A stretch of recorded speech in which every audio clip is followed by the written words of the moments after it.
À 19 ans, ne portant que son innocence et sa peur, elle fut livrée à un destin cruel. Mais dès la première nuit, quelque chose d'inattendu changea tout. La pluie battait contre la fenêtre du petit appartement dans le 19e arrondissement de Paris, créant un rythme monotone qui se mêlait aux bruits étouffés de la télévision dans le salon. Sophie Dubois était assise au bord du lit, qu'elle partageait avec sa cousine Céline, observant les gouttes glisser sur la vitre embuée. À 19 ans, elle portait sur ses épaules le poids d'une vie qui semblait avoir commencé trop tard et en même temps trop tôt. Il y a 4 ans, quand elle avait eu 15 ans, le monde s'était effondré sur elle d'une façon qu'elle ne pourrait jamais complètement oublier. Ses parents, Robert et Catherine, étaient morts dans un accident de voiture par une nuit pluvieuse comme celle-ci, en revenant de leur travail dans une usine de la banlieue nord. Elle se souvenait de chaque détail de cette nuit, le bruit de la pluie, la sonnette insistante, les voisins au visage inquiet, l'arrivée de la police. En quelques heures, elle était passée du statut de fille protégée à celui d'orpheline abandonnée. Son oncle et sa tante, Marcel et Isabelle, l'avaient accueillie par obligation, plus que par affection. Dès le premier jour, ils avaient clairement fait comprendre que sa présence était un fardeau. Marcel, mécanicien d'âge moyen avec des problèmes d'alcool, adressait rarement la parole à Sophie. Quand il le faisait, c'était pour se plaindre des dépenses supplémentaires en nourriture, vêtements ou tout autre besoin fondamental qu'elle pouvait avoir. Isabelle, sa femme, était encore pire. Elle avait le don cruel de faire des commentaires qui blessaient profondément, rappelant toujours à Sophie qu'elle était une intruse dans cette maison. « Tes parents n'ont jamais pensé à ce qui t'arriverait, n'est-ce pas? Ils ont tout laissé en désordre, sans un sou d'économie, » disait Isabelle en servant le dîner, mettant toujours moins de nourriture dans l'assiette de Sophie. « Maintenant, c'est à nous d'assumer cette responsabilité qui n'est pas la nôtre. » Sophie avait appris très tôt à se faire petite, à ne pas déranger, à accepter les restes de tout, nourriture, affection, attention. Elle avait développé la capacité de devenir presque invisible quand l'ambiance devenait pesante, surtout quand Marcel rentrait à la maison éméché après un après-midi au bar. Elle étudiait le soir dans un lycée public proche, travaillait à mi-temps dans une boulangerie du quartier et économisait chaque centime, rêvant du jour où elle pourrait partir. La maison de son oncle et sa tante était petite, étriquée, toujours avec des factures en retard et des discussions sur l'argent. Sophie partageait une minuscule chambre avec Céline, 2 ans plus jeune, qui la traitait avec une froideur apprise de ses parents. Il n'y avait pas d'espace pour l'intimité, pour les rêves ou pour quoi que ce soit qui rappelait une adolescence normale. Elle observait de loin les autres filles du lycée parler de leurs petits amis, de fêtes, de projets d'avenir, sachant que sa réalité était bien différente. À 18 ans, quand elle obtint son baccalauréat, Sophie nourrissait l'espoir d'obtenir une bourse d'études pour aller à l'université. Elle avait de bonnes notes, malgré toutes les difficultés, et rêvait d'étudier les sciences de l'éducation. Elle voulait travailler avec des enfants, peut-être parce qu'elle comprenait viscéralement ce que c'était d'avoir besoin de soins et de ne pas en recevoir. Mais son oncle et sa tante lui avaient clairement fait comprendre qu'elle devait travailler à temps plein pour contribuer aux dépenses du foyer. L'université est un luxe pour ceux qui ont de l'argent. « Ma fille, tu dois te débrouiller pour subvenir à tes besoins », lui avait dit Marcel, dans l'une des rares fois où il lui avait parlé directement de son avenir. Sophie avait trouvé un emploi comme vendeuse dans un magasin de vêtements du centre-ville. Le salaire était bas, mais au moins elle était loin de la maison pendant une bonne partie de la journée. Elle donnait presque tout à son oncle et sa tante, ne gardant que le strict nécessaire pour les transports et un petit déjeuner rapide au travail. C'était une vie sans perspective, mais elle s'était habituée à accepter les choses telles qu'elles étaient. Tout changea un après-midi de mars, peu après son 19e anniversaire, date qui passa inaperçue chez son oncle et sa tante. Sophie rentrait du travail, quand elle trouva ses valises jetées sur le trottoir devant l'immeuble. Isabelle l'attendait à la porte avec un sourire amer. « Il est temps que tu te débrouilles toute seule, » dit sa tante tenant un papier à la main. « Tu es majeure depuis longtemps. Nous n'avons plus l'obligation de nous occuper de toi. » Sophie sentit le sol se dérober sous ses pieds. Elle savait que ce jour viendrait, mais elle espérait avoir plus de temps pour se préparer. Elle tenta d'argumenter, de rappeler qu'elle économisait encore, qu'elle avait besoin de quelques mois seulement pour se stabiliser. « Inutile de pleurnicher », coupa Marcel, apparaissant à la porte. « La décision est prise. Céline a besoin de sa chambre, et nous n'avons pas les moyens de nourrir une bouche supplémentaire. » Sophie comprit qu'il n'y avait rien qu'elle puisse dire pour changer la situation. Elle prit ses 2 valises, tout ce qu'elle possédait au monde, et s'éloigna en marchant sans savoir exactement où aller. Elle avait quelques économies, suffisantes pour rester quelques jours dans une pension bon marché, mais après, comment pourrait-elle louer un appartement avec le salaire qu'elle gagnait? Comment recommencerait-elle à zéro une fois de plus? Ce fut à ce moment de désespoir que son téléphone sonna. C'était un numéro inconnu, et Sophie faillit ne pas répondre. De l'autre côté de la ligne, une voix masculine et formelle se présenta comme maître Henri Moreau, l'avocat responsable de la succession de ses parents. « Mademoiselle Dubois, je dois vous parler d'un sujet important concernant l'héritage de vos parents. Serait-il possible de nous rencontrer demain dans mon bureau ?» Sophie était confuse. Un héritage. Ses parents n'avaient rien de valeur quand ils étaient morts. Du moins, c'est ce que son oncle et sa tante avaient toujours dit. Néanmoins, elle accepta de rencontrer l'avocat le lendemain. Elle passa la nuit dans une pension près d'une station de métro, sur un lit inconfortable, essayant de comprendre ce qui pourrait être si important après 4 ans. Le bureau de Maître Moreau se trouvait dans un quartier chic de Paris, très différent de tous les endroits où Sophie avait été auparavant. L'immeuble était élégant, avec un portier en uniforme et des ascenseurs au miroir qui reflétaient son image un peu perdue, vêtue des vêtements les plus présentables qu'elle possédait. Elle se sentit complètement déplacée. Maître Moreau était un homme d'âge moyen, aux cheveux grisonnants, portant des lunettes à fine monture et un sourire bienveillant qui contrastait avec le sérieux de l'environnement. Il la reçut dans son bureau rempli de livres de droit et l'invita à s'asseoir dans un fauteuil en cuir. « Sophie, je tiens d'abord à vous dire que je suis vraiment désolé pour la perte de vos parents. Je les ai brièvement connus. C'étaient des personnes travailleuses et honnêtes, » commença-t-il en arrangeant quelques papiers sur son bureau. « La raison de notre rencontre est délicate. Mais je dois vous présenter une situation qui pourrait changer votre vie. » Il expliqua que ses parents, avant de mourir, avaient contracté quelques dettes en essayant d'aider leurs propres frères et sœurs, précisément Marcel et Isabelle, qui traversaient des difficultés financières. Cependant, ils avaient également investi dans un petit terrain en province, qui valait maintenant beaucoup plus qu'ils n'avaient payé. L'héritage était modeste, mais pourrait assurer sa survie pendant quelques années s'il était géré avec soin. Il y a toutefois une complication, poursuivit l'avocat en ajustant ses lunettes. Il existe une situation spécifique qui implique l'un de mes clients, un entrepreneur qui fait face à des questions juridiques complexes liées à la succession de son entreprise familiale. Il a besoin d'une épouse légalement reconnue pour protéger certains aspects de son patrimoine contre des litiges judiciaires qui pourraient s'étendre sur des années. Sophie le regarda sans comprendre où il voulait en venir. « Ce que je vous propose est un contrat de mariage civil temporaire, 2 ans de durée, avec toutes les clauses bien définies, et une compensation financière qui garantirait votre indépendance future. Vous auriez votre propre résidence, une liberté totale pour vos choix personnels, et à la fin de cette période, vous pourriez poursuivre votre vie avec des ressources suffisantes pour recommencer. » La proposition semblait irréelle. Sophie demanda pourquoi il lui offrait cela spécifiquement à elle. « Parce que vous êtes jeune, sans attache familiale qui pourrait compliquer la situation, et parce que votre situation actuelle est vulnérable. Ce serait une solution bénéfique pour les 2 parties. » Sophie ressentit un mélange d'espoir et de méfiance. Cela semblait trop beau pour être vrai. Elle demanda des informations sur l'homme qu'elle épouserait, Thomas Mercier. Entrepreneur, 42 ans, célibataire. Il a hérité d'une entreprise de construction de son père et fait actuellement face à des litiges avec d'autres membres de la famille concernant la succession. C'est une personne réservée mais intègre. Le mariage serait purement formel. Vous auriez votre propre aile dans sa résidence et une totale liberté pour vivre votre vie.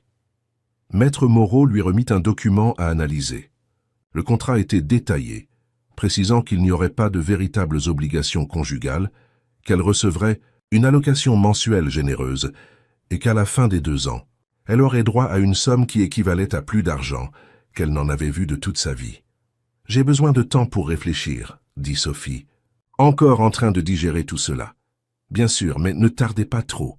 La situation juridique de M. Mercier doit être résolue rapidement. » Sophie quitta le bureau l'esprit en ébullition. Elle marcha dans les rues du centre de Paris, essayant d'organiser ses pensées. C'était une opportunité de sortir de la misère, mais cela signifiait aussi se lier à un inconnu. D'un autre côté, quelle était l'alternative? Retourner dans une pension bon marché? Lutter pour survivre avec un salaire minimum, toujours dans l'incertitude. Cette nuit-là, allongée sur le lit inconfortable de la pension, Sophie prit sa décision. Elle appela Maître Moreau le lendemain et lui dit qu'elle acceptait. Une semaine plus tard, elle était présentée à Thomas Mercier lors d'une simple cérémonie civile, uniquement avec les témoins nécessaires. Il était différent de ce qu'elle avait imaginé. Grands cheveux bruns avec quelques fils gris aux tempes, yeux fatigués mais bienveillants. Il portait un costume élégant, mais sans ostentation. Durant toute la cérémonie, il fut cordial mais distant, comme s'il accomplissait une formalité commerciale. Après la signature des documents, Thomas l'emmena chez lui, une élégante demeure dans le 16e arrondissement, avec des jardins bien entretenus et une architecture qui respirait le bon goût sans excès. Sophie se sentit intimidée par la grandeur du lieu, mais Thomas prit soin de lui montrer que son intimité était garantie. « Cette aile de la maison est la vôtre, dit-il, lui montrant un ensemble de 3 pièces. Chambre, petit salon et salle de bain privative, toutes décorées avec des meubles neufs mais sans personnalité. Vous pouvez la redécorer comme vous le souhaitez. La cuisine et les espaces communs sont partagés, mais vous n'êtes pas obligé de les utiliser si vous ne vous sentez pas à l'aise. » Il lui remit des cartes de crédit, les clés de la maison et un téléphone portable. « Si vous avez besoin de quoi que ce soit, n'importe quoi, vous pouvez m'appeler. Je respecte totalement votre vie privée, mais je veux que vous vous sentiez en sécurité ici. » Sophie remarqua qu'il évitait de la regarder directement dans les yeux, comme s'il était également mal à l'aise avec la situation. Cela, étrangement, la rassura un peu. Au moins, il ne semblait pas y avoir d'arrière-pensée de sa part. Les premiers jours furent étranges. Sophie se réveillait dans ce lit trop confortable, prenait sa douche dans une salle de bain plus grande que la chambre qu'elle partageait avec sa cousine, et s'habillait avec des vêtements qu'elle avait achetés avec la carte de crédit que Thomas lui avait donnée. Tout semblait irréel, comme si elle vivait la vie de quelqu'un d'autre. Thomas partait tôt et rentrait tard. Quand ils se croisaient dans la cuisine ou le salon, ils échangeaient des salutations polies mais superficielles. Il lui demandait si elle avait besoin de quelque chose. Elle le remerciait et disait que tout allait bien. C'était une cohabitation d'étrangers polis partageant le même toit.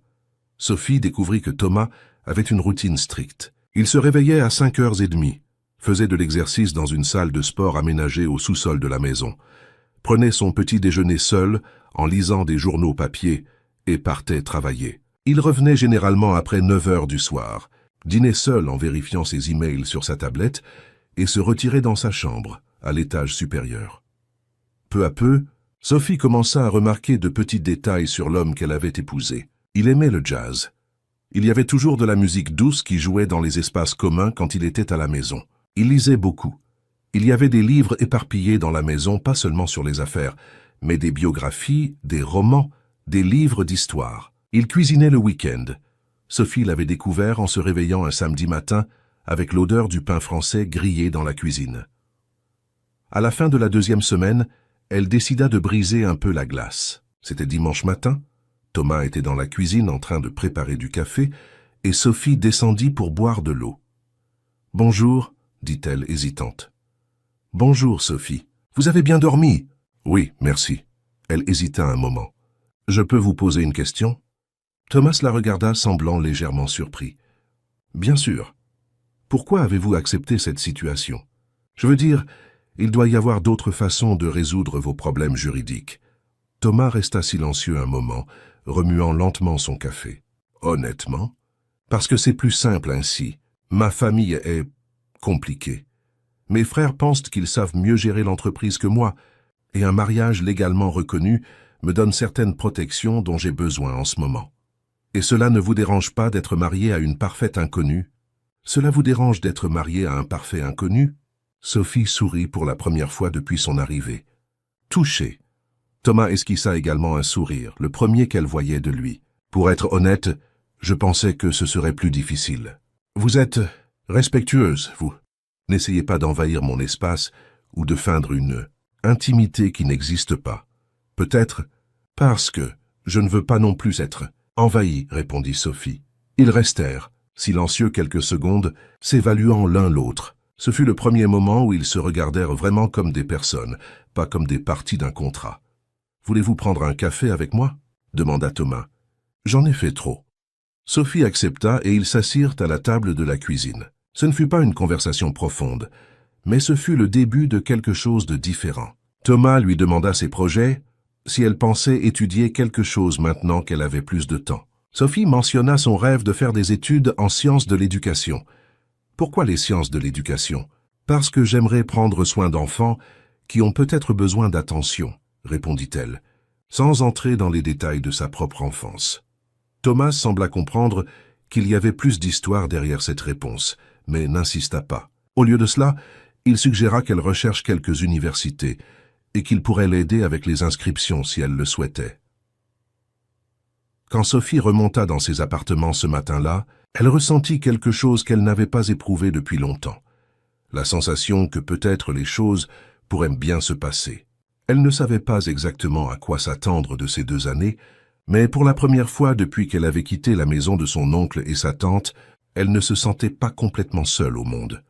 Thomas Mercier était un mystère qu'elle ne comprenait pas encore complètement, mais elle commençait à percevoir qu'il n'était pas l'homme froid et calculateur qu'elle avait imaginé. Il y avait de la gentillesse en lui, une gentillesse attentionnée, comme s'il apprenait lui aussi à faire confiance à nouveau.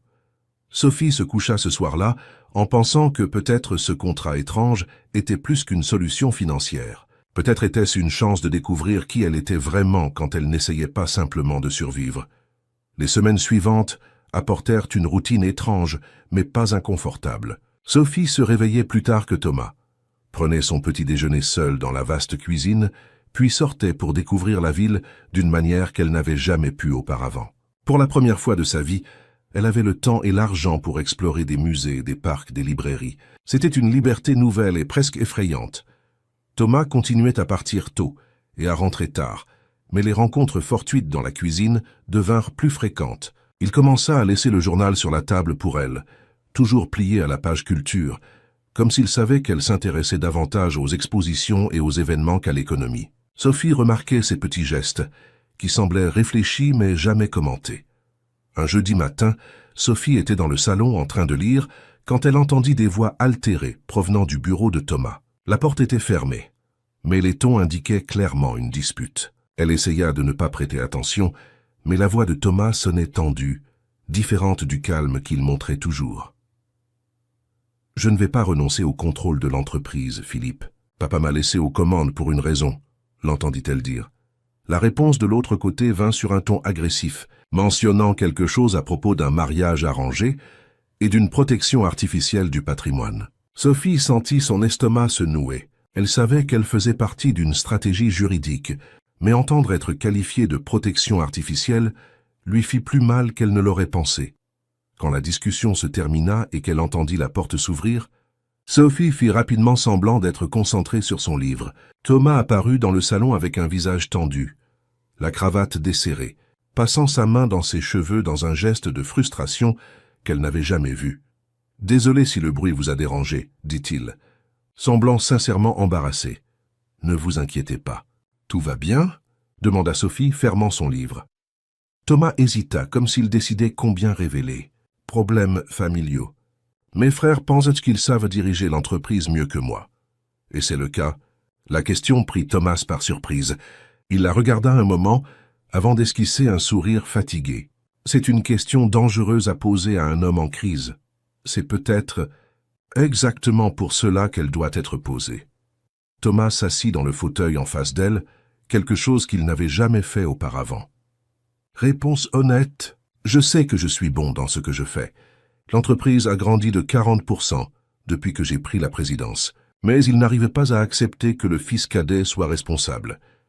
Et pourquoi votre père vous a-t-il choisi? Parce que j'étais le seul qui comprenait vraiment ses projets. Philippe a toujours voulu les bénéfices, mais ne s'est jamais intéressé aux détails de la construction. Antoine préférait la partie financière, mais ne comprenait pas la gestion des personnes. J'ai grandi sur les chantiers, j'ai appris avec les contremaîtres, je comprends depuis les fondations jusqu'aux finitions. Sophie perçut la passion dans sa voix quand il parlait de son travail. C'était la première fois qu'elle le voyait vraiment animé par quelque chose. Ça doit être difficile d'avoir à prouver sa valeur à sa propre famille. Parfois, je me demande si ça en vaut la peine, soupira-t-il. Mais ce sont 40 ans de travail de mon père. Je ne peux pas laisser détruire cela à cause d'ego. Et c'est pour cela que vous avez accepté d'épouser une inconnue Thomas la regarda dans les yeux pour la première fois depuis qu'ils s'étaient rencontrés. En partie. Mais aussi parce que vous ne sembliez pas intéressé à compliquer ma vie. La plupart des gens que je connais veulent quelque chose de moi, de l'argent, des connexions, du statut. Vous vouliez juste une chance de recommencer. Et je le veux toujours, dit Sophie. Mais cela ne signifie pas que je ne peux pas me soucier de ce qui vous arrive pendant que je suis ici. Quelque chose changea dans l'air entre eux à ce moment-là. Thomas continua à la regarder, comme s'il essayait de déchiffrer quelque chose. « Vous êtes très différente de ce que j'attendais, dit-il finalement. Qu'attendiez-vous? Honnêtement, quelqu'un de plus intéressé, quelqu'un qui essaierait de profiter de la situation. » Sophie rit, mais ce n'était pas un rire joyeux. Là d'où je viens. On apprend vite que tenter de profiter des autres se retourne généralement contre vous. Il est préférable de garder des attentes basses et d'être reconnaissante pour ce qu'on obtient. Parlez-moi de l'endroit où vous avez grandi.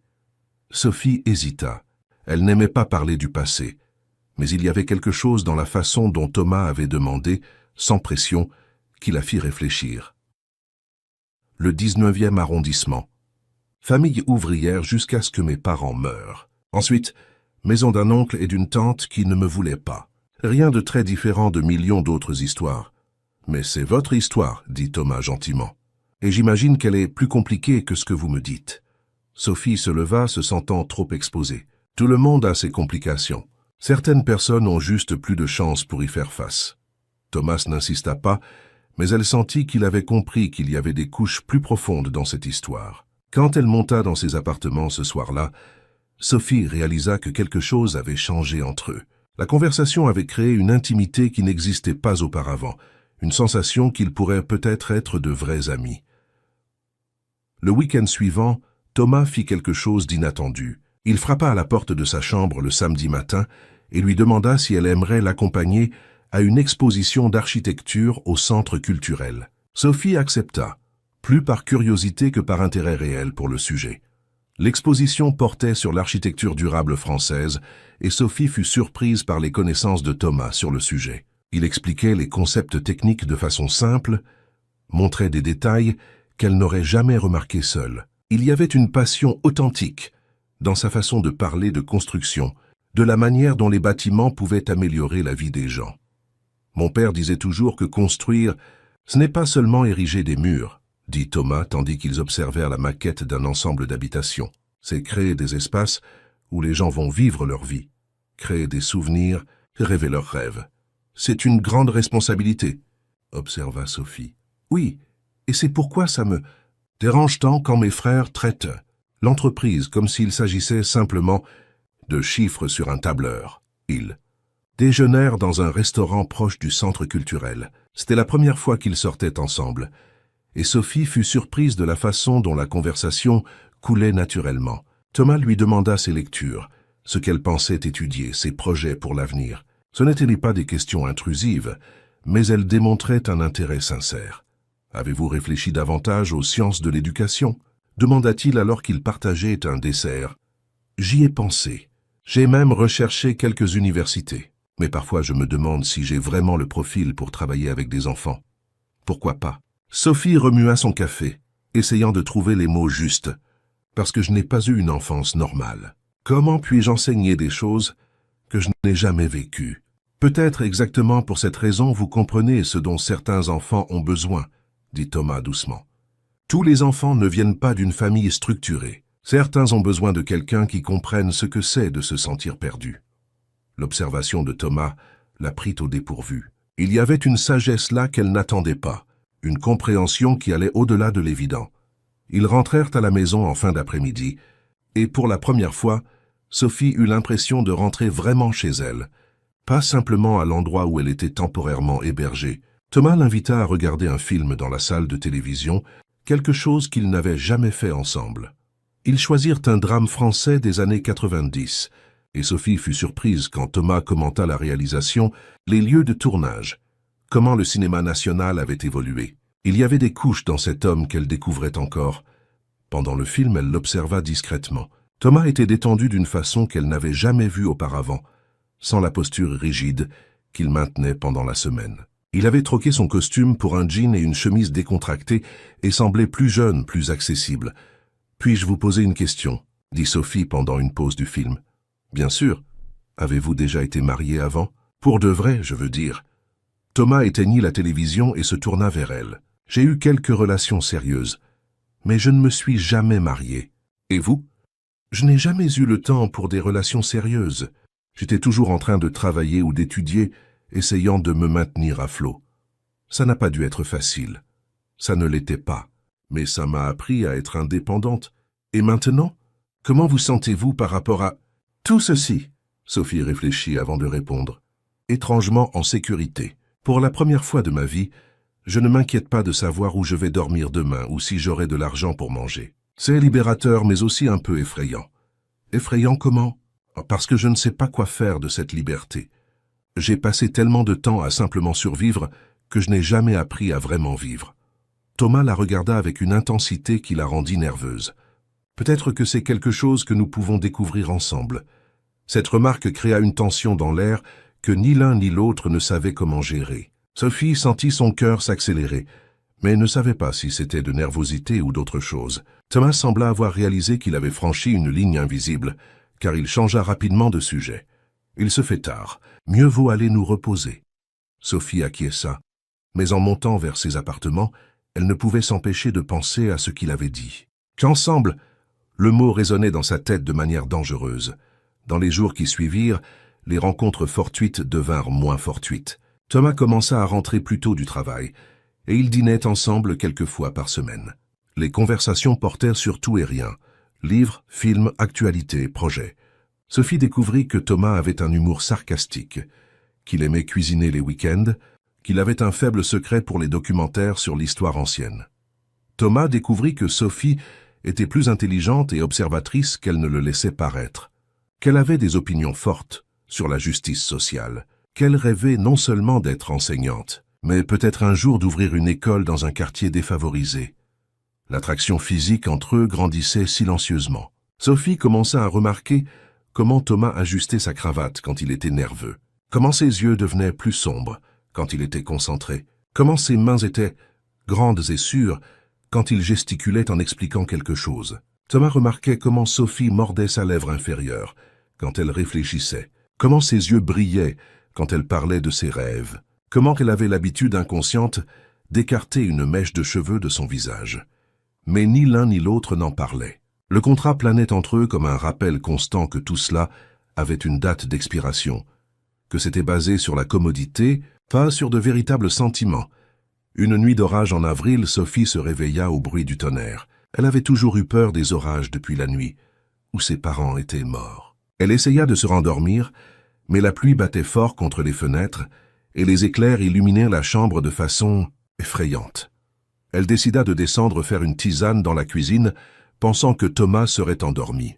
Mais quand elle arriva au salon, elle le trouva assis sur le canapé, également réveillé regardant par la fenêtre. « Vous n'arrivez pas à dormir non plus ?» demanda-t-elle. « Les orages me rendent inquiet, » répondit Thomas. « Et vous, peur du tonnerre ?» Sophie acquiesça, se sentant un peu embarrassée. « Depuis l'enfance. »« Vous voulez de la compagnie ? J'étais justement en train de faire de la tisane. » Ils s'assirent dans la cuisine, buvant de la tisane à la camomille pendant que l'orage rugissait dehors. La lumière était tamisée. Seul l'éclairage sous les armoires était allumé, créant une atmosphère intime. « Thomas ?» dit Sophie après un long silence. « Oui, merci. Pourquoi ? Pour me traiter comme une personne, pas comme une partie d'une affaire. Je sais que c'est un contrat, mais vous ne m'avez jamais fait sentir comme si j'étais juste une pièce dans un jeu. » Thomas posa sa tasse sur la table et la regarda sérieusement. « Sophie, j'ai besoin que vous sachiez que cela a cessé d'être juste un contrat pour moi il y a longtemps. » Son cœur s'emballa. « Que voulez-vous dire ? Je veux dire que je me suis habitué à votre présence ici d'une façon que je n'attendais pas.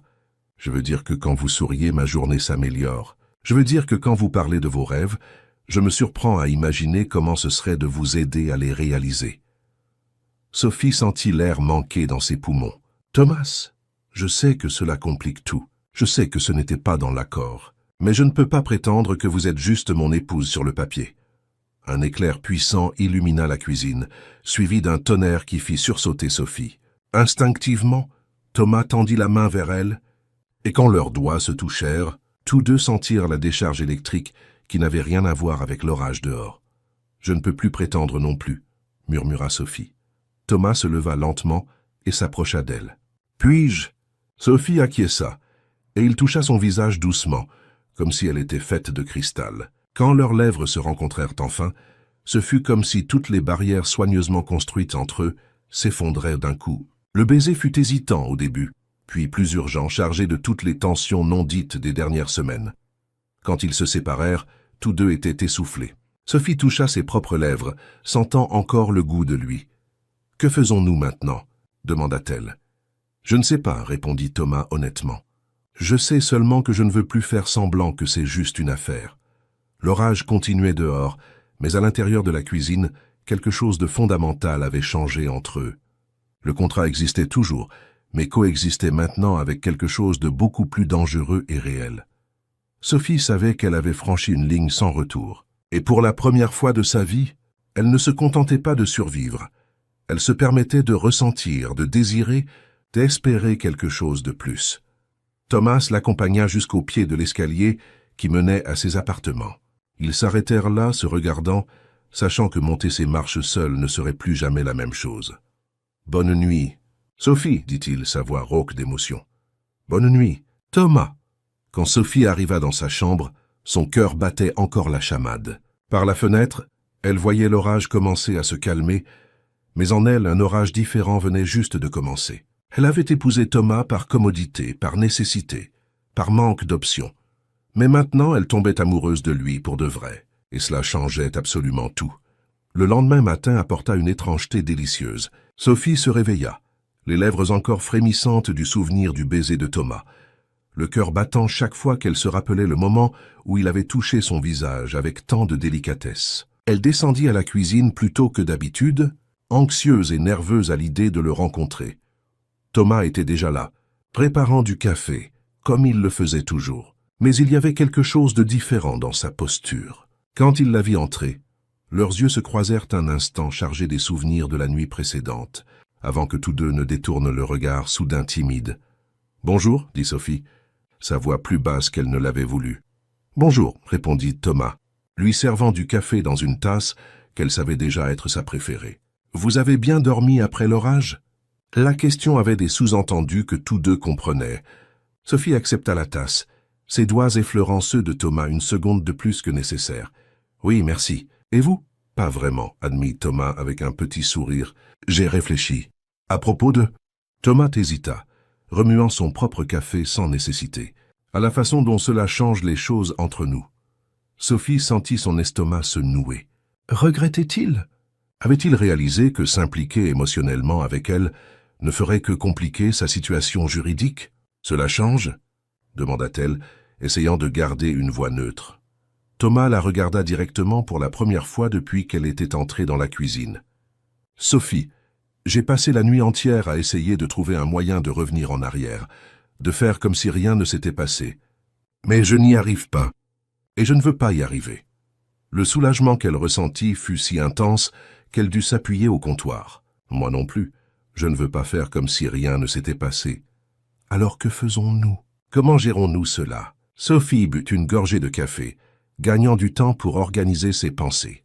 Peut-être pourrions-nous simplement voir où cela nous mène, sans pression, sans attente au-delà de celle qui existe déjà dans le contrat. Et si cela mène à quelque chose de plus? Et si c'est le cas? Thomas s'approcha d'elle, s'arrêtant à quelques centimètres. Et si je vous disais que je veux que cela mène à quelque chose de plus? Le cœur de Sophie battit si fort qu'elle était sûre qu'il pouvait l'entendre. Je dirais que je le veux aussi. Le sourire que Thomas donna fut le plus sincère qu'elle ait jamais vu de lui.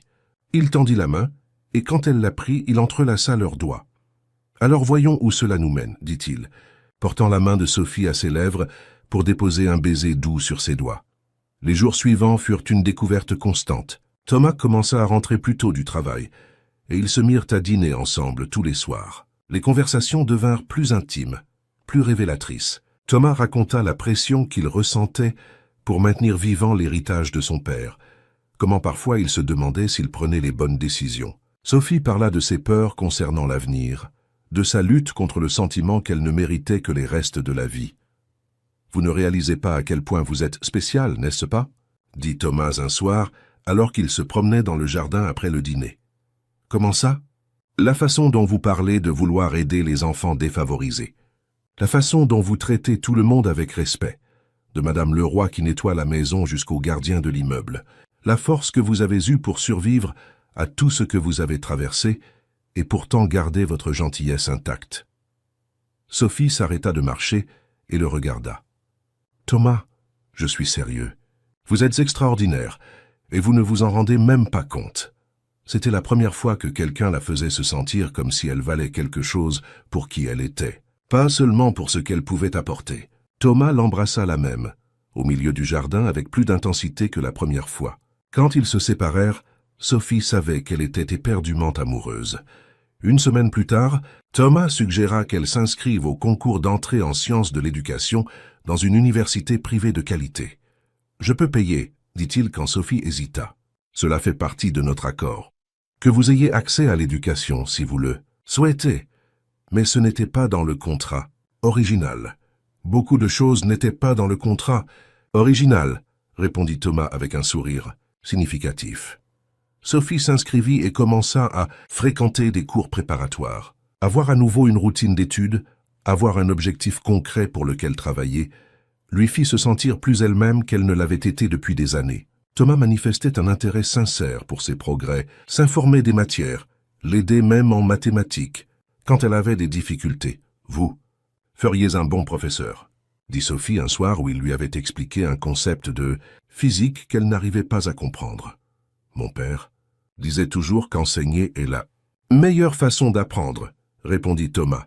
« Il m'enseignait la construction en posant des questions qui me forçaient à réfléchir, pas simplement à mémoriser. Il vous manque ? Tous les jours, surtout quand je dois prendre des décisions difficiles, comme celles que vous affrontez avec vos frères. » Thomas soupira. Ils ont déposé une action en justice hier. Ils veulent contester le testament de mon père. Sophie sentit un frisson dans son estomac. Et maintenant ? Maintenant les choses vont se gâter. Ils vont essayer de prouver que notre mariage est une imposture pour protéger le patrimoine. Mais c'est, n'est-ce pas ?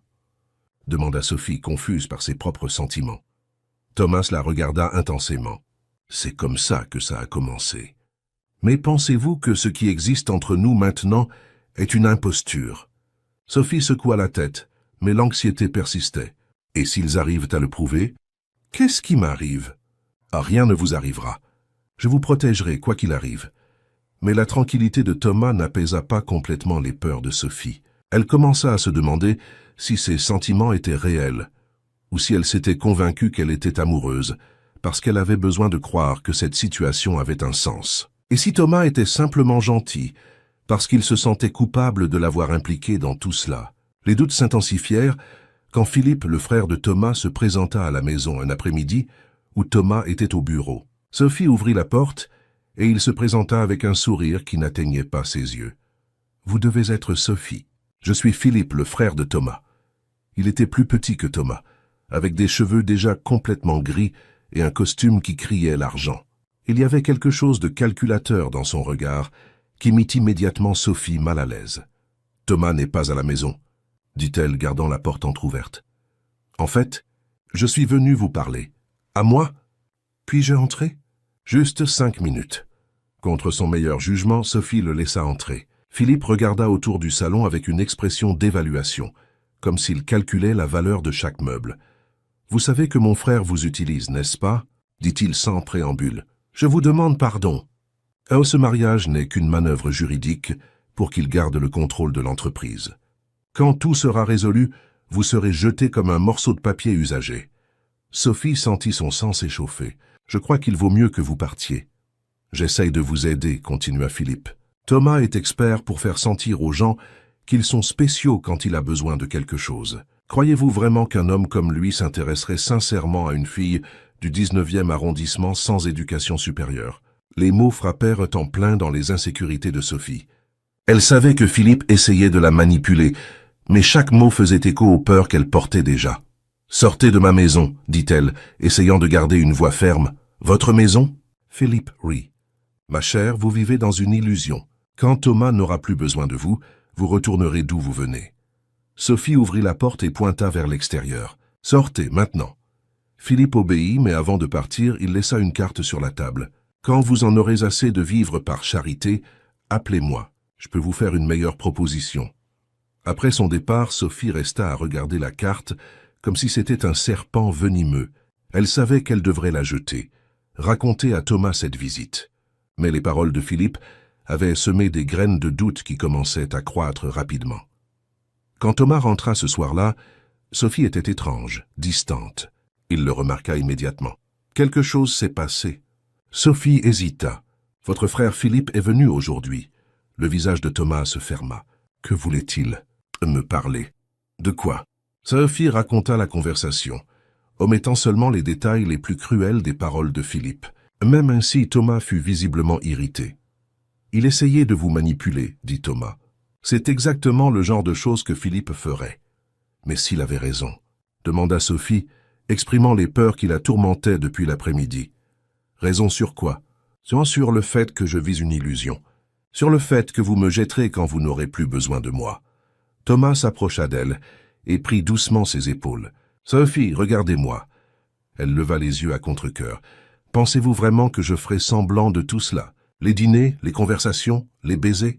Pensez-vous que je suis capable de si bien simuler? »« Je ne sais pas, » murmura Sophie.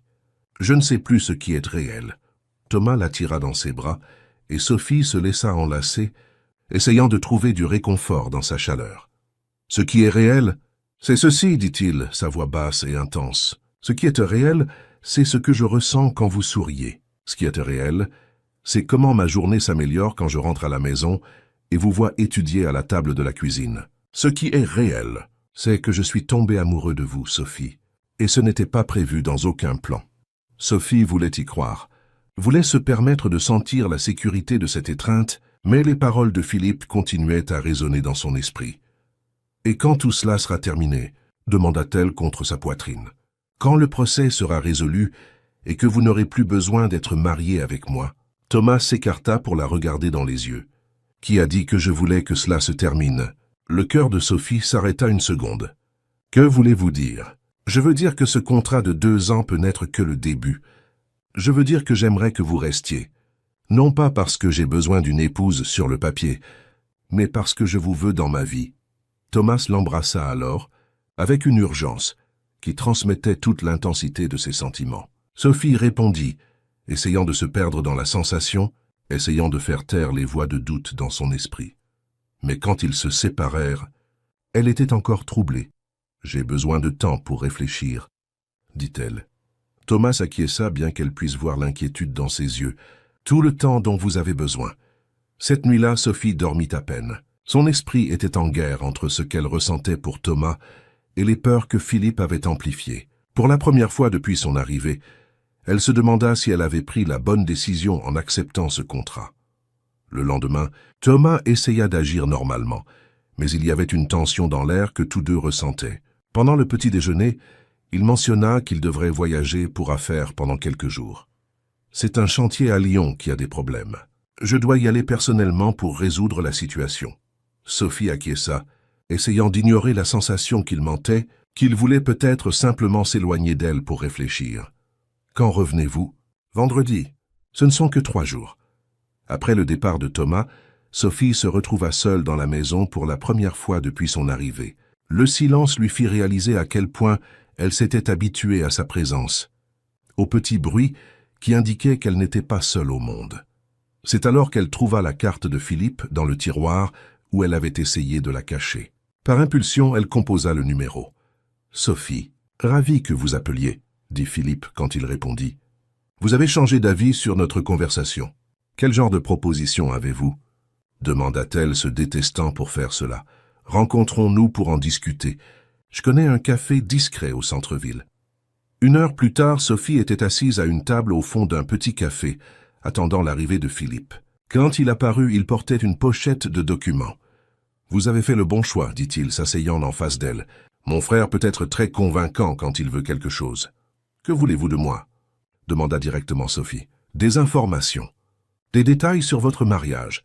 qui pourrait aider à prouver que c'est juste une mise en scène. En échange, je peux vous offrir une somme beaucoup plus généreuse que tout ce que Thomas a promis. » Philippe ouvrit la pochette et montra un chèque déjà rempli d'un montant qui coupa le souffle de Sophie. C'était plus d'argent qu'elle n'avait imaginé voir de toute sa vie. « Tout ce que vous avez à faire, c'est signer ce document attestant que le mariage est faux et fournir quelques détails sur votre vie commune qui le prouvent. » Sophie regarda le chèque, puis le document. C'était sa chance d'assurer une véritable indépendance financière, de ne plus jamais dépendre de personne. Mais cela signifierait aussi trahir Thomas, détruire toute chance d'avenir qu'ils pourraient avoir ensemble. « Je dois réfléchir, dit-elle. « Ne tardez pas trop, répondit Philippe. La situation juridique évolue rapidement. Sophie quitta le café l'esprit en tourmente. Elle retourna à la maison vide et s'assit dans le salon où elle avait embrassé Thomas pour la première fois. Elle regarda autour d'elle, essayant de décider si c'était un foyer ou simplement un piège doré. Le téléphone sonna et elle répondit en espérant que ce soit Thomas. Au lieu de cela, c'était Maître Moreau, l'avocat qui avait arrangé le mariage. « Sophie, je dois vous parler de toute urgence. Pouvez-vous venir à mon bureau demain? Quelque chose s'est produit? Des questions ont surgi concernant le procès intenté par les frères de Thomas. Rien de grave, mais je dois clarifier certains points avec vous. » Après avoir raccroché, Sophie se rendit compte qu'elle était au centre d'une tempête bien plus grande qu'elle ne l'avait imaginée. Thomas n'était pas seulement un homme essayant de protéger son entreprise, il luttait contre sa propre famille, et elle était devenue une pièce fondamentale dans cette guerre. La question qui la tourmentait était, quand tout serait terminé, ne resterait-il que les débris d'une bataille juridique? Ou quelque chose de réel serait-il né entre elle et Thomas? Cette nuit-là, seule dans le lit qu'elle n'avait partagé qu'avec des rêves et des espoirs, Sophie prit une décision. Elle ne signerait pas le document de Philippe, du moins pas encore, mais elle ne parlerait pas non plus à Thomas de la rencontre. D'abord, elle devait découvrir la vérité sur ses propres sentiments, parce que si elle était vraiment amoureuse de Thomas, elle devait être sûre qu'il ressentait la même chose pour elle, pas simplement de la gratitude pour sa coopération ou de la culpabilité pour l'avoir impliqué dans cette situation. Et si elle découvrait que Philippe avait raison au sujet de Thomas qui ne faisait que l'utiliser, alors peut-être que ce chèque serait exactement la vengeance qu'elle méritait. Le problème était qu'au fond de son cœur, Sophie savait déjà quelle était la réponse. Elle ne savait simplement pas si elle avait assez de courage pour y faire face.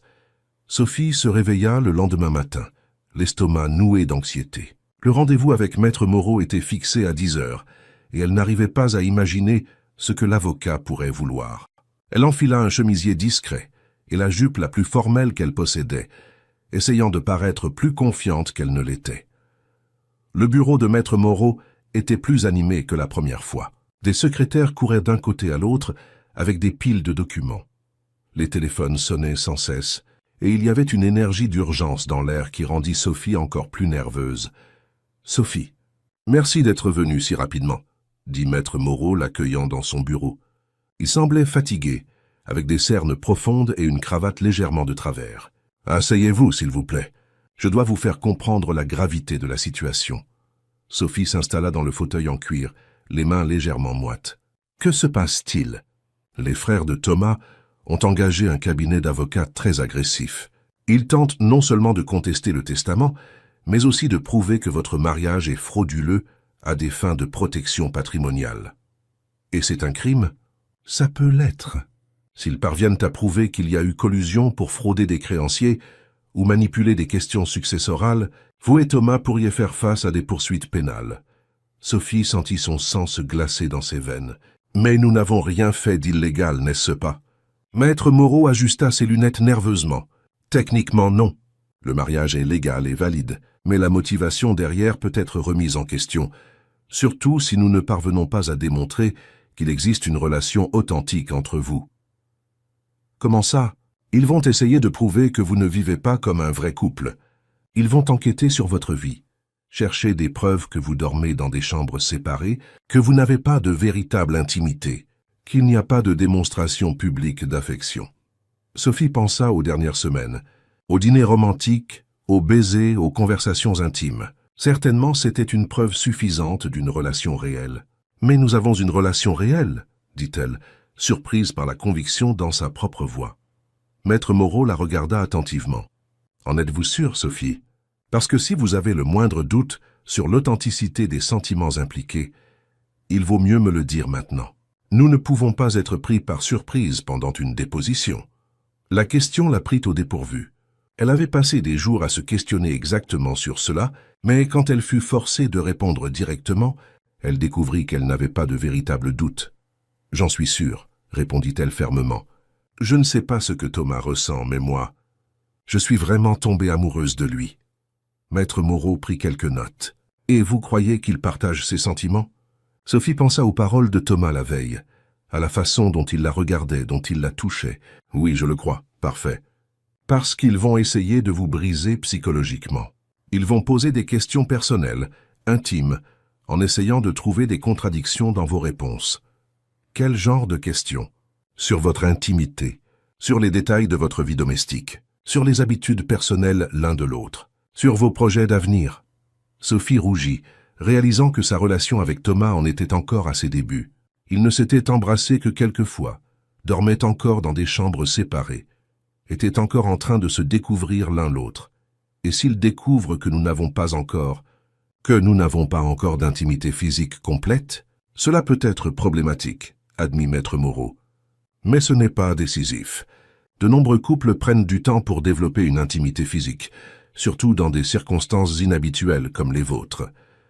Il se pencha en avant, la regardant sérieusement. « Sophie, je veux que vous compreniez que cela va devenir très difficile dans les prochains mois. Ils vont essayer de vous déstabiliser de toutes les façons possibles. Ils vont enquêter sur votre passé, tenter d'utiliser votre situation financière antérieure contre vous, suggérer que vous profitez de Thomas.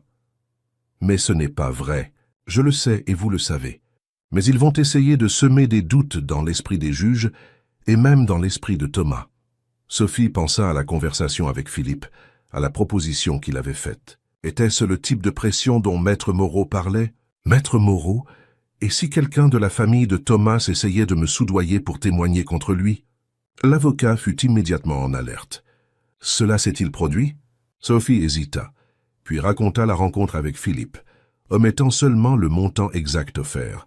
Maître Moreau prit des notes frénétiquement. « C'est une preuve importante en notre faveur, dit-il. Cela montre leur désespoir et leur méthode douteuse. Avez-vous encore le document qu'il vous a demandé de signer? » Je n'ai rien signé. J'ai dit que j'allais réfléchir. Parfait. Ne signez rien et s'il vous contacte à nouveau, appelez-moi immédiatement.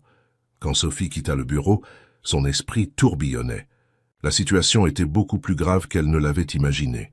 Il ne s'agissait pas simplement d'une dispute familiale sur l'argent, c'était une guerre qui pourrait détruire Thomas et, par extension, elle aussi. Elle passa le reste de la journée à marcher dans la ville, essayant de digérer tout ce qu'elle avait entendu.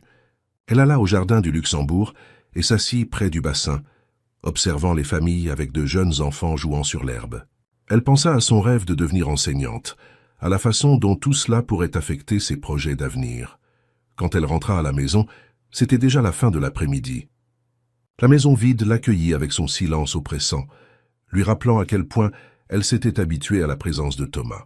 Elle prépara un dîner simple et mangea seule, essayant d'imaginer ce que serait sa vie si tout s'effondrait. Le téléphone sonna à 8 heures. Ça était Thomas. « Salut », dit-il, et Sophie se rendit compte qu'elle souriait rien qu'en entendant sa voix. « Salut, comment vont les choses à Lyon? »« Compliqué. Je vais devoir rester un jour de plus. Le problème sur le chantier est plus important que nous ne le pensions. » Sophie ressentit une pointe de déception. « D'accord, je comprends. Comment allez-vous? Comment s'est passée la rencontre avec Maître Moreau ?» Sophie hésita. Elle ne voulait pas l'inquiéter davantage, alors qu'il gérait des problèmes professionnels, mais elle ne voulait pas non plus mentir. C'était éclairant. Il m'a mieux expliqué le procès de vos frères. Et, Thomas, c'est beaucoup plus sérieux que je ne le pensais. Ils peuvent essayer de prouver que notre mariage est faux. Il y eut une longue pause de l'autre côté de la ligne. Sophie, je suis vraiment désolé de vous avoir impliqué dans tout ça. Si vous voulez partir, je comprends.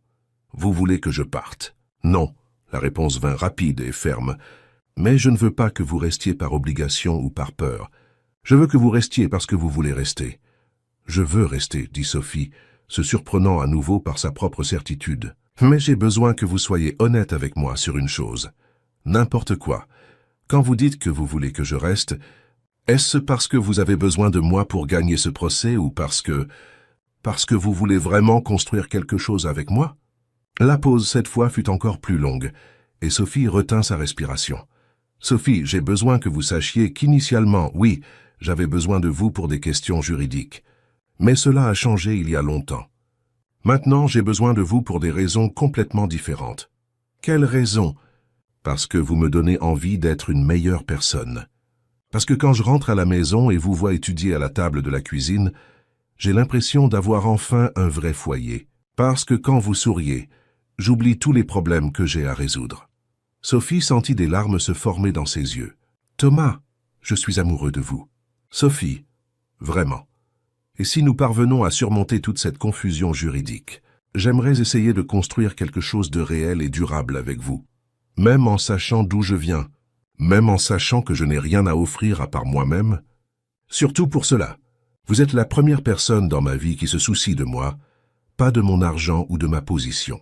Cela vaut plus que tout ce que vous pouvez imaginer.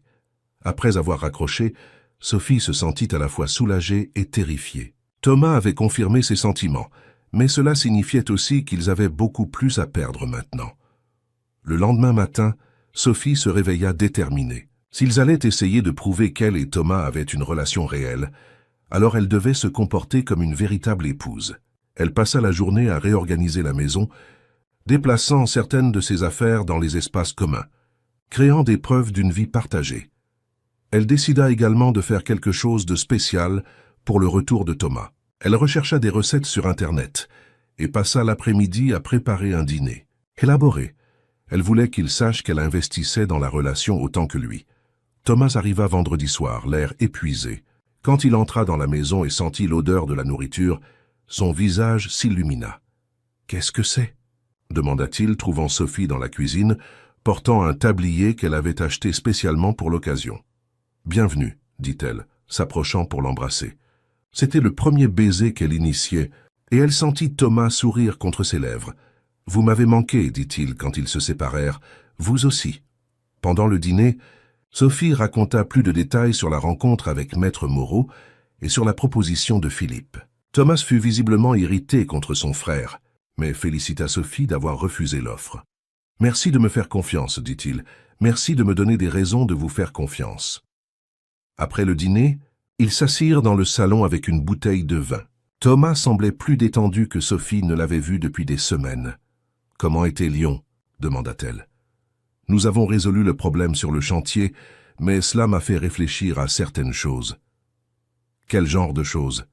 Thomas fit tourner le vin dans son verre, pensif, sur ce qui compte vraiment. « J'ai passé 3 jours à gérer des problèmes techniques, à coordonner des équipes, à résoudre des conflits, et la seule chose à laquelle je pouvais penser était de rentrer à la maison pour vous. » Sophie sentit son cœur s'accélérer. « Thomas, je sais que notre situation est compliquée, mais je veux que vous sachiez que quand je pense à l'avenir, vous y êtes. Pas comme partie d'un contrat, mais comme ma véritable compagne. » Sophie posa son verre sur la table et s'approcha de lui sur le canapé. « Je veux cela aussi. » Thomas l'embrassa alors, mais cette fois il y avait une urgence différente dans le baiser, un besoin qui allait au-delà du romantique. Quand ils se séparèrent, tous deux étaient essoufflés. « Sophie, » dit Thomas, sa voix rauque, « vous êtes sûre ?» Elle savait ce qu'il demandait. Depuis leur premier baiser, la tension sexuelle entre eux avait grandi à chaque rencontre. Mais tous deux avaient respecté les limites imposées par leur situation inhabituelle. « J'en suis sûre, » répondit-elle, touchant son visage. « Mais pas ici en bas. » Thomas la souleva dans ses bras et Sophie rit en laçant ses bras autour de son cou. Il la porta jusqu'à sa chambre, un endroit qu'elle n'avait jamais vu auparavant. C'était masculin mais accueillant, avec un grand lit et une vue sur le jardin. « Vous êtes sûr ?» demanda Thomas à nouveau, la déposant doucement au sol. En réponse, Sophie commença à déboutonner sa chemise. « Je suis sûre de vouloir être avec vous. Je suis sûre que c'est réel pour moi. Et je suis sûre que je ne veux plus faire semblant que nous sommes simplement des partenaires d'affaires. » Ce qui suivit fut une découverte lente et attentionnée. Thomas était doux, prévenant, soucieux de la faire se sentir en sécurité et désirée. Pour Sophie, qui n'avait jamais connu l'intimité véritable avec quelqu'un dont elle était réellement amoureuse, ce fut une révélation. Après, allongés ensemble dans le lit de Thomas, Sophie ressentit une paix qu'elle n'avait jamais éprouvée auparavant. Thomas traçait des cercles paresseux sur son bras, tous deux dans un silence contemplatif. « À quoi pensez-vous » demanda-t-il finalement. « À combien tout a changé ? Il y a quelques mois, je dormais dans une pension bon marché, sans perspective, sans espoir. Et maintenant, Maintenant, je suis amoureuse d'un homme qui me fait sentir que je vaux quelque chose. » Thomas se tourna pour la regarder. « Sophie, vous avez toujours valu quelque chose. Vous aviez juste besoin de quelqu'un qui sache le voir. Et si nous ne parvenons pas à surmonter tous ces problèmes juridiques? Et si vos frères arrivent à prouver que notre mariage a commencé comme une imposture? Alors nous affronterons les conséquences ensemble. Mais une chose je vous garantis, ce qui existe entre nous maintenant est trop réel pour être détruit par un procès. » Sophie se blottit contre la poitrine de Thomas, écoutant les battements constants de son cœur. Pour la première fois depuis que Philippe avait semé des doutes dans son esprit, elle se sentait sûre de ses choix. Le lendemain matin, ils se réveillèrent ensemble pour la première fois. Thomas préparait du café quand Sophie descendit, portant l'une de ses chemises. Il sourit en la voyant. « Bonjour, Madame Mercier, dit-il, lui tendant une tasse. « Bonjour, Monsieur Mercier, répondit-elle, aimant comme cela sonnait. « Nous devons parler de quelques aspects pratiques, dit Thomas devenant sérieux. Maître Moreau m'a appelé hier soir. Les avocats de mes frères veulent fixer des dépositions la semaine prochaine. » Sophie sentit son estomac se nouer. « Je suis prête. Vous êtes sûre? Parce qu'ils vont essayer d'être cruels. Ils vont essayer de vous faire sentir petite, indigne, comme si vous profitiez de moi. » « Qu'ils essaient, dit Sophie avec une détermination qui les surprit tous les deux. Ils ne savent pas à qui ils ont affaire. Thomas sourit, visiblement fier. « Voilà la femme que j'aime. » Les mots sortirent naturellement. Mais tous deux s'arrêtèrent en réalisant que c'était la première fois que le mot « aimer » était explicitement prononcé entre eux. « Vous m'aimez » demanda Sophie, son cœur battant fort. « Je vous aime » confirma Thomas, l'attirant dans ses bras. « Complètement. Inconditionnellement, indépendamment de tout contrat ou situation juridique. Je vous aime aussi, dit Sophie, sentant comme si elle sautait d'une falaise et volait en même temps. Ils s'embrassèrent là même dans la cuisine, scellant quelque chose qui avait commencé comme une convenance et s'était transformé en amour véritable. Mais pendant qu'ils s'embrassaient, aucun d'eux ne remarqua le photographe de l'autre côté de la rue, documentant le moment pour le rapport que Philippe recevrait à la fin de la journée. La guerre ne faisait que commencer et ils venaient de donner aux ennemis les munitions dont ils avaient besoin. La preuve que c'était devenu quelque chose de réel, quelque chose qui pouvait être utilisé contre eux de façon qu'ils n'imaginaient pas encore. L'amour avait rendu tout plus beau, mais aussi infiniment plus dangereux. Le lundi arriva chargé d'une étrange énergie. Sophie se réveilla dans les bras de Thomas pour la deuxième fois, mais il y avait une tension dans l'air qu'elle ne pouvait expliquer. Thomas semblait inquiet, vérifiant son téléphone plus fréquemment que d'habitude, et regardant par la fenêtre comme s'il attendait quelque chose. « Tout va bien ?» demanda Sophie pendant qu'ils prenaient leur petit déjeuner. « Maître Moreau veut nous voir ce matin. Il dit que quelque chose d'urgent est survenu. » Sophie sentit un frisson dans son estomac. « Quel genre de chose ?» Il n'a pas voulu en parler au téléphone. Mais à sa voix, ce ne sont pas de bonnes nouvelles. 1 heure plus tard, ils étaient assis dans le bureau de l'avocat qui les accueillit avec une expression grave. Sur la table, il y avait une grande enveloppe marron que Thomas regardait avec méfiance. « Nous avons reçu ceci hier, » dit Maître Moreau, poussant l'enveloppe vers eux. Les avocats des frères de Thomas sont en train d'intensifier la situation. Thomas ouvrit l'enveloppe et en sortit plusieurs photographies. Sophie sentit son sang se glacer quand elle reconnut les images. C'étaient des photos d'elle et Thomas s'embrassant dans la cuisine, d'elle portant sa chemise le matin, 2 enlacés dans le jardin. Toutes prises avec un téléobjectif, toutes clairement intimes. « Où ont-ils obtenu ça ?» demanda Thomas, sa voix tendue de colère. « Apparemment, vous êtes surveillé depuis un certain temps. Il y a des photos de différentes dates. » Sophie prit l'une des photos d'une main tremblante. C'était elle sortant de l'université où elle suivait ses cours préparatoires, observée à distance. Cette invasion de sa vie privée la fit se sentir nue et vulnérable. « Ce n'est pas légal, dit-elle. Malheureusement, si les photos ont été prises depuis des lieux publics ou de l'extérieur de la propriété privée, il n'y a pas grand-chose que nous puissions faire légalement, expliqua Maître Moreau.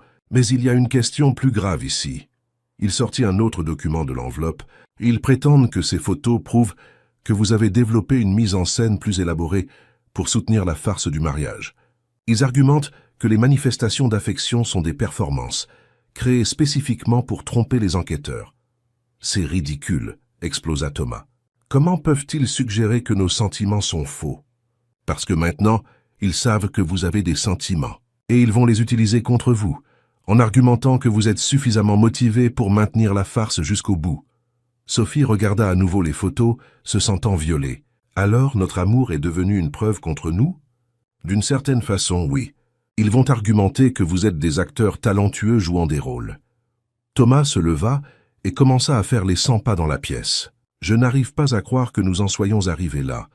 Mes propres frères engageant des détectives privés pour nous espionner. Il y a plus, dit Maître Moreau avec hésitation. Ils ont obtenu certaines informations sur votre passé, Sophie.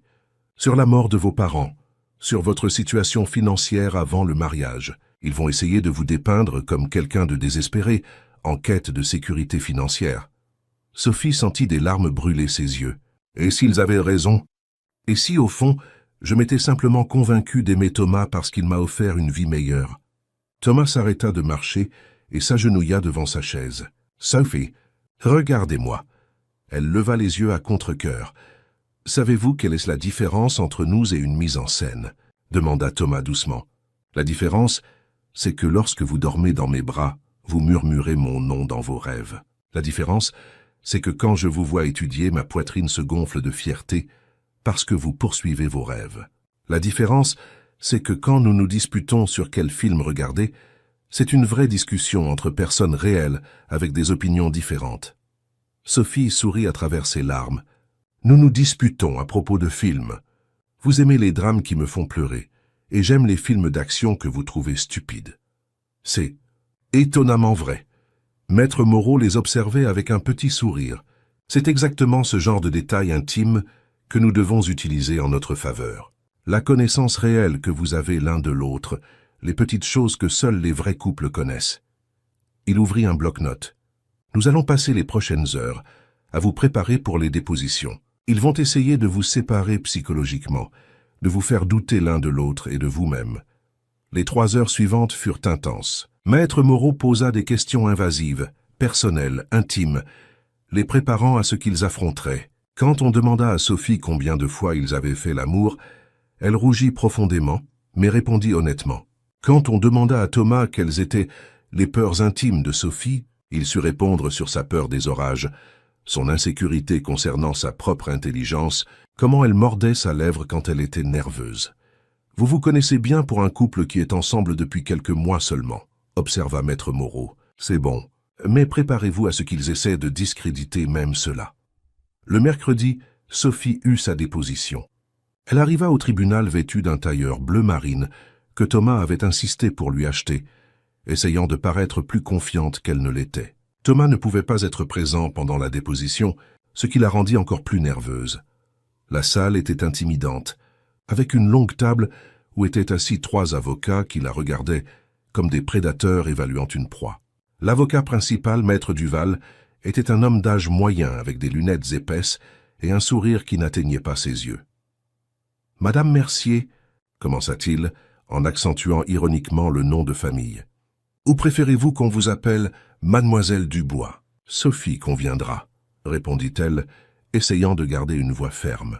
« Sophie, alors, pouvez-vous nous parler de votre situation financière avant de rencontrer Thomas Mercier ?» Sophie savait que cette question viendrait. « Je travaillais comme vendeuse dans un magasin de vêtements et je vivais chez mon oncle et ma tante. »« Vous viviez où ils vous entretenaient? »« Je contribuais aux dépenses de la maison. »« Avec un salaire minimum? »« Oui. »« Et quand ils vous ont mise à la porte, quelle était votre situation financière? » Sophie sentit son estomac se nouer. « J'avais quelques économies, mais pas assez pour louer un appartement seul. »« Alors vous étiez, peut-on dire, désespéré? »« J'étais en difficulté financière, oui. » Maître Duval feuilleta quelques papiers de façon théâtrale, et puis est apparue, comme par miracle, l'opportunité d'épouser un homme riche en échange d'une somme d'argent substantielle. Pratique, non? Sophie respira profondément, se rappelant les conseils de Maître Moreau. Au début, oui, c'était pratique pour les 2 parties. Mais notre relation a évolué au-delà de ce qui était dans le contrat. A évolué quand exactement? Avant ou après que vous ayez découvert exactement combien d'argent possédait Thomas Mercier? Notre relation a commencé à changer quand nous avons appris à nous connaître comme des personnes, pas comme des parties d'un accord juridique. Comme c'est romantique, dit Maître Duval avec sarcasme. Et vous vous attendez à ce que nous croyions qu'une jeune femme d'origine modeste est tombée sincèrement amoureuse d'un entrepreneur millionnaire, sans que la différence socio-économique n'influence ses sentiments. Sophie sentit la colère monter en elle. Qu'insinuez-vous? J'insinue que vous êtes une opportuniste intelligente qui a su jouer le rôle de l'épouse amoureuse. Et moi, je dis que vous ne savez rien de ce que je ressens. Alors parlez-nous de ce que vous ressentez, dit un autre avocat, se joignant à l'offensive. Quand exactement avez-vous réalisé que vous étiez amoureuse de Thomas? Sophie réfléchit soigneusement avant de répondre. Ce fut un processus graduel, mais je pense que le moment où tout a changé a été lors d'une nuit d'orage quand j'avais peur et qu'il m'a tenu compagnie dans la cuisine. Nous avons parlé de choses réelles, pas seulement du contrat, et j'ai réalisé qu'il me voyait comme une personne, pas comme une obligation. Comme c'est pratique que la passion ait fleuri dans une scène si cinématographique, commenta Maître Duval, et concernant l'intimité physique entre vous, Sophie rougit mais garda son sang-froid. Je préfère garder les détails intimes de ma vie privée. Mais vous avez une intimité physique? Oui. Depuis quand? C'est personnel. Madame Mercier, vous êtes sous serment. Depuis quand vous et Thomas entretenez-vous des relations intimes? Sophie regarda Maître Moreau, qui acquiesça presque imperceptiblement. Depuis environ 2 semaines. Seulement 2 semaines. Pour un couple marié depuis 4 mois, nous avons pris le temps de développer la confiance l'un envers l'autre. Ou vous avez pris le temps de décider que vous deviez rendre la mise en scène plus convaincante. Ce n'est pas vrai, Sophie, dit Maître Duval, changeant de tactique et adoptant un ton faussement gentil. Avez-vous déjà pensé que Thomas pourrait profiter de vous autant que vous de lui? Que peut-être il a réalisé qu'une jeune femme vulnérable serait la partenaire parfaite pour ses manigances? La question l'a pris par surprise. Je ne comprends pas. Thomas a un historique de relations avec des femmes plus jeunes et financièrement dépendantes. Vous n'êtes pas la première femme qu'il sauve d'une situation difficile. Sophie sentit le sol se dérober sous ses pieds. Ce n'est pas vrai. Non. Avant vous, il y a eu Lucie Bonnet, également d'origine modeste, également sauvée par Thomas. La relation a duré 2 ans, jusqu'à ce qu'elle découvre qu'il entretenait d'autres femmes. C'est un mensonge, dit Sophie, mais sa voix sortit moins ferme qu'elle ne l'aurait voulu. Et avant elle, Marie Lambert, également jeune, également financièrement vulnérable. Il semble que Thomas est un type. Sophie regarda Maître Moreau, cherchant un signe que c'était une invention, mais l'expression de l'avocat était préoccupée. « Je n'ai pas connaissance des relations antérieures de mon client, » dit Maître Moreau, « et je ne vois pas la pertinence pour l'affaire actuelle. La pertinence est qu'elle établit un schéma de comportement, » répondit Maître Duval. Thomas Mercier a l'habitude de séduire des jeunes femmes vulnérables, de les faire se sentir spéciales, puis de les jeter quand il n'a plus besoin d'elles. Sophie se sentit nauséeuse. Les paroles de Philippe, lors de leur première conversation, résonnèrent dans son esprit. Pensez-vous vraiment qu'un homme comme lui s'intéresserait sincèrement à une fille du 19e arrondissement? Sophie, continua Maître Duval, profitant de sa vulnérabilité visible. Croyez-vous vraiment être différente des autres? Ou êtes-vous simplement en train de jouer le rôle qu'il attend que vous jouiez? Je sais ce que je ressens, dit Sophie, mais sa voix tremblait. Et ce que ressent Thomas? Vous a-t-il dit qu'il vous aime? Oui. Quand? Sophie hésita, réalisant que la première déclaration d'amour avait eu lieu seulement quelques jours plus tôt. Récemment. Comme c'est pratique qu'il ait déclaré son amour juste avant les dépositions légales. Presque comme s'il savait que vous auriez besoin de présenter des preuves d'une relation authentique. La déposition continua pendant 2 heures de plus, les avocats attaquant chaque aspect de la relation de Sophie avec Thomas, remettant en question chaque sentiment, chaque moment intime, chaque décision. Quand ce fut enfin terminé, Sophie était épuisée et ébranlée. Maître Moreau l'accompagna jusqu'à la voiture. « Comment vous sentez-vous? »« I'm confused, admit Sophie. Ces femmes qu'ils ont mentionnées, existent-elles vraiment? Je vais enquêter. Mais Sophie, rappelez-vous qu'ils essaient de détruire votre confiance en Thomas. C'est leur objectif. Et s'ils avaient raison, et si je n'étais qu'une de plus dans une série, alors vous le découvrirez en parlant avec Thomas, pas en croyant ses ennemis. » Quand Sophie arriva à la maison, Thomas l'attendait dans le salon, visiblement anxieux. « Comment ça s'est passé » demanda-t-il, s'approchant pour l'embrasser. Sophie recula. « Vous devez me parler de Lucie Bonnet et Marie Lambert. » Le visage de Thomas perdit ses couleurs. « Où avez-vous entendu ces noms? Alors elles existent ?» Thomas passa sa main dans ses cheveux, un geste que Sophie savait maintenant indiquer sa nervosité. « Sophie, laissez-moi vous expliquer. »« Expliquez-moi donc. Expliquez-moi en quoi je suis différente d'elle. Expliquez-moi comment je ne suis pas juste une jeune femme vulnérable, de plus que vous avez décidé de sauver. » Thomas s'assit lourdement sur le canapé. « Lucie et Marie ont été des relations sérieuses que j'ai eues ces dernières années. Oui, elles étaient plus jeunes, oui, elles traversaient des difficultés financières quand nous nous sommes rencontrés. » Sophie eut l'impression de recevoir un coup de poing dans l'estomac. Et que s'est-il passé avec elle? Les relations n'ont pas fonctionné. Lucie m'a quitté parce qu'elle a senti que j'étais trop contrôlant.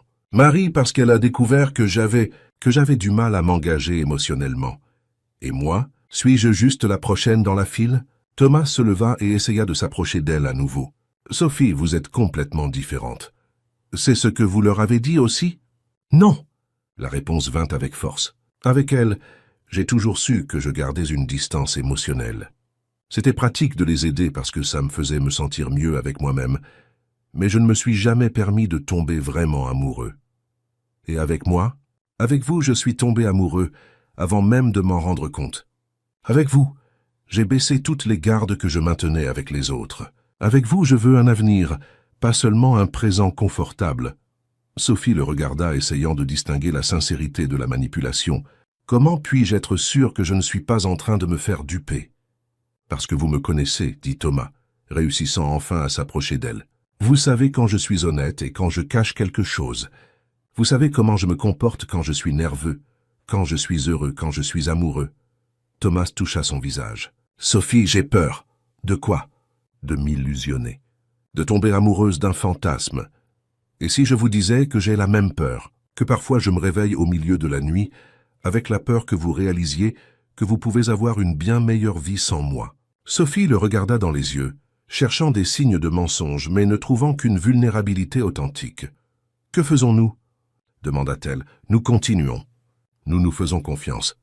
Et nous affrontons cela ensemble, même si c'est difficile. » Sophie acquiesça lentement, encore ébranlée, mais décidant de choisir la confiance. Ils s'enlacèrent là dans le salon, deux cœurs blessés essayant de se guérir l'un l'autre, sachant qu'ils affronteraient encore beaucoup plus avant que tout ne soit terminé. Mais au moins maintenant, ils savaient que les ennemis étaient prêts à utiliser n'importe quelle arme disponible, y compris la vérité déformée et le passé manipulé. La guerre ne faisait que commencer, et ils devraient devenir plus forts qu'ils ne l'avaient jamais imaginé pour survivre. La semaine suivante passa dans une tension constante. Thomas serait appelé à témoigner vendredi, et tous deux savaient que ce serait le moment décisif. Sophie passa ses journées à étudier obsessionnellement, utilisant les livres comme échappatoire à l'anxiété qui grandissait à chaque heure. Thomas, quant à lui, devint encore plus protecteur, rentrant plus tôt à la maison et refusant de la laisser seule trop longtemps. Le jeudi soir, Maître Moreau appela avec des nouvelles inattendues. « J'ai besoin que vous veniez à mon bureau maintenant, » dit-il, sa voix chargée d'urgence. « Nous avons découvert quelque chose d'important. » Ils arrivèrent au bureau pour trouver Maître Moreau, avec une expression que Sophie n'arrivait pas à déchiffrer, un mélange de choc et de satisfaction. « Asseyez-vous, dit-il, faisant un geste vers les fauteuils. Nous avons beaucoup à discuter. » Sur la table, il y avait une pile de documents, et ce qui semblait être d'anciens relevés bancaires. Pendant que nous enquêtions sur le passé de Sophie pour nous préparer à d'éventuelles attaques, nous avons découvert quelque chose d'intéressant concernant la mort de ses parents, commença Maître Moreau. Sophie sentit son estomac se nouer. « Qu'avez-vous découvert? Vous souvenez-vous que j'avais mentionné que vos parents avaient contracté des dettes en aidant votre oncle et votre tante? » Oui.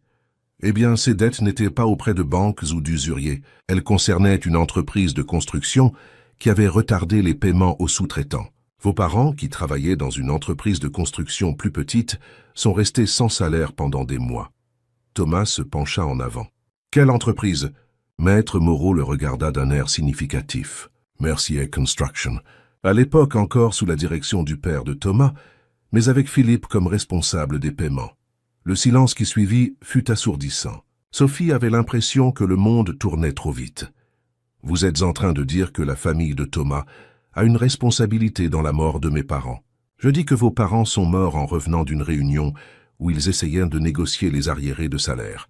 L'entreprise Mercier leur devait 3 mois de salaire pour l'entreprise où ils travaillaient. Thomas pâlit. Je ne savais pas. Mon père ne m'a jamais parlé de problème de paiement à cette époque. Parce que celui qui gérait ces questions était Philippe, continua Maître Moreau. Et il y a plus. Nous avons découvert que Philippe utilise depuis des années des informations sur des employés en difficulté financière pour faire chanter et manipuler des personnes. Il ouvrit un autre dossier.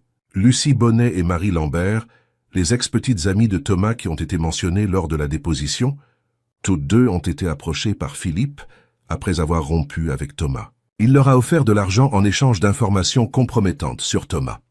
Sophie regarda Thomas, qui semblait digérer des informations dévastatrices sur son propre frère. « Philippe a orchestré tout cela ?» demanda Thomas, sa voix rauque. « Apparemment, oui. Et il y a des preuves qu'il connaissait le lien entre Sophie et ses parents quand il a suggéré son nom pour le contrat de mariage. » Sophie se sentit nauséeuse. « Il savait qui j'étais depuis le début. Nous le soupçonnons. Il a probablement vu là une opportunité parfaite. Utiliser la fille des personnes mortes à cause des problèmes financiers qu'il avait créés pour manipuler Thomas. » Thomas se leva brusquement et commença à faire les 100 pas. « Mon propre frère. Il a tout planifié. »« Thomas, » dit Sophie, sa voix tremblante, « s'il savait qui j'étais, si tout cela était planifié. Que sommes-nous? Qu'y a-t-il de réel entre nous ?» Thomas s'arrêta de marcher et s'agenouilla devant elle, prenant ses mains. « Sophie, regardez-moi. Rien de tout cela ne change ce que nous ressentons l'un pour l'autre. Peut-être que Philippe a orchestré notre rencontre, mais il n'a pas orchestré le moment où vous m'avez fait rire pour la première fois depuis des années. Il n'a pas orchestré comment mon cœur s'accélère quand vous entrez dans une pièce. Il n'a pas orchestré comment vous me donnez envie d'être un homme meilleur. » Des larmes coulèrent sur le visage de Sophie. « Mais si nous sommes manipulés depuis le début, si nos sentiments ne sont que des réactions à ce qu'il voulait qu'il se passe, alors nous sommes 2 personnes manipulées qui sont tombées vraiment amoureuses malgré les plans de quelqu'un d'autre, » répondit Thomas fermement. « Et cela ne rend pas notre amour moins réel. » Maître Moreau tout sauta discrètement. « Il y a une question plus immédiate ici. Avec ces preuves, nous pouvons exposer Philippe et potentiellement renverser toute la situation juridique. Mais nous avons besoin de Sophie comme témoin principal. »« Comment ça ?» demanda Sophie. « Philippe a commis plusieurs crimes, fraude, chantage, manipulation de preuves.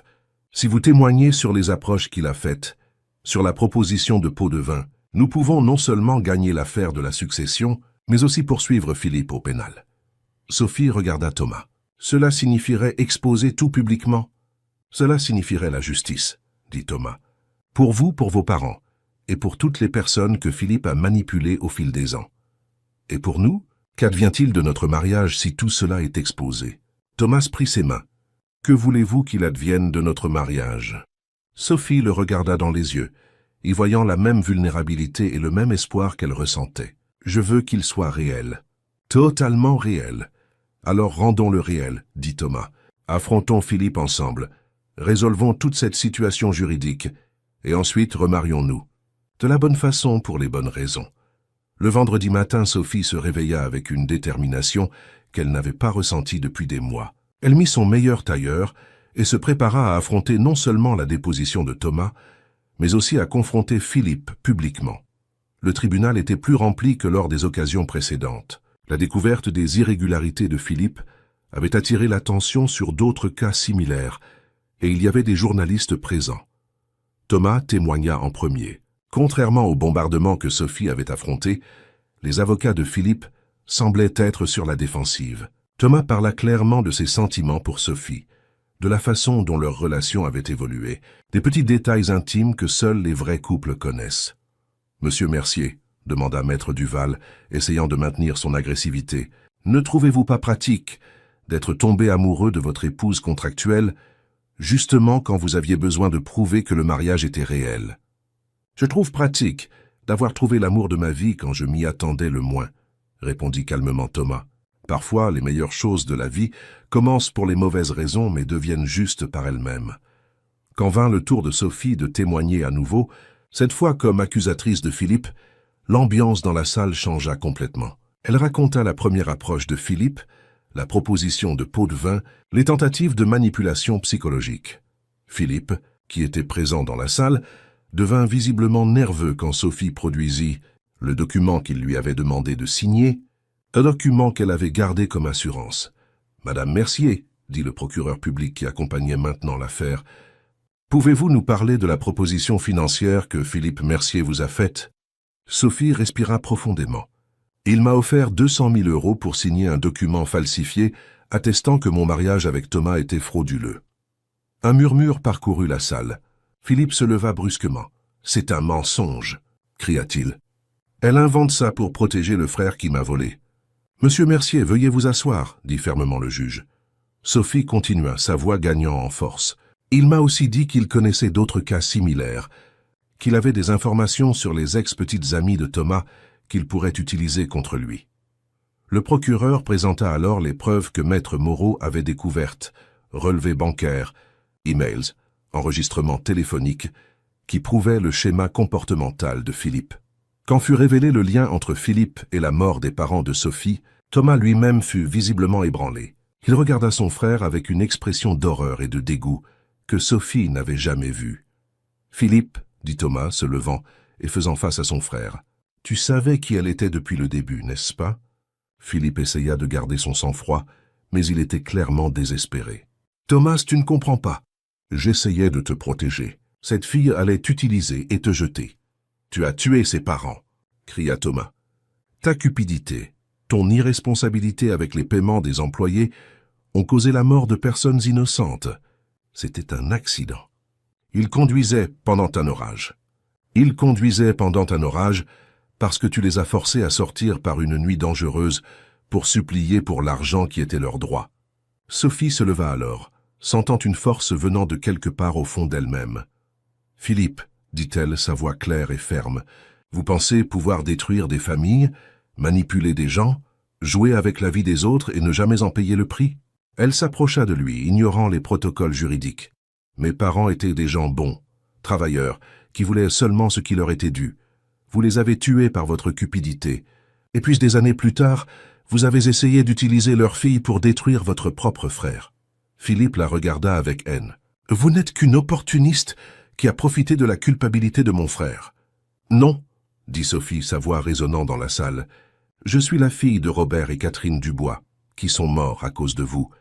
Je suis la femme qui a survécu à tout ce que vous avez essayé de me faire. Et je suis l'épouse de Thomas Mercier, qui l'aime malgré le fait qu'il porte le même nom que vous. » Le silence dans la salle était absolu. Sophie retourna à sa place, se sentant comme si elle venait de se libérer d'un poids qu'elle portait depuis des années.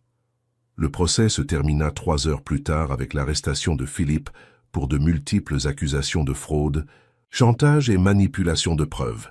L'action contre Thomas fut classée et sa position dans l'entreprise fut légalement consolidée. Mais pour Sophie et Thomas, la victoire juridique était secondaire par rapport à ce qu'ils avaient découvert sur eux-mêmes, et l'un sur l'autre, pendant tout ce processus. 6 mois plus tard, Sophie était dans la cuisine de la nouvelle maison qu'ils avaient achetée ensemble, plus petite que la demeure de Thomas, mais plus chaleureuse, ressemblant davantage à un vrai foyer. Elle préparait le dîner quand Thomas revint du travail. « Comment s'est passée ta première journée de cours ?» demanda-t-il, l'enlaçant par derrière. Sophie sourit, croyant à peine qu'elle étudiait enfin les sciences de l'éducation dans l'une des meilleures universités de Paris. « Incroyable, difficile mais incroyable. Je suis fier de toi, et je suis fier de nous. » Thomas la fit se retourner dans ses bras. « Sophie, je dois te demander quelque chose. »« Quoi ?» Thomas s'agenouilla là même dans la cuisine, sortant une petite boîte en velours de sa poche. « Sophie Dubois, veux-tu m'épouser ?»« Pour de vrai cette fois, simplement parce que nous nous aimons. » Sophie rit à travers ses larmes. « Thomas Mercier, nous sommes déjà mariés. Je sais, mais je veux bien faire les choses. Je veux une vraie cérémonie avec nos amis, avec des vœux que nous choisissons, avec un début qui soit uniquement le nôtre. » Sophie s'agenouilla aussi, se mettant à sa hauteur. « Oui, 1000 fois oui. » La bague qu'il mit à son doigt était simple, délicate, rien comme les bijoux ostentatoires qu'elle avait un jour imaginé qu'un homme riche offrirait. Elle était parfaite. « Il y a quelque chose que je dois te dire, » dit Sophie quand ils se relevèrent. « Quoi ?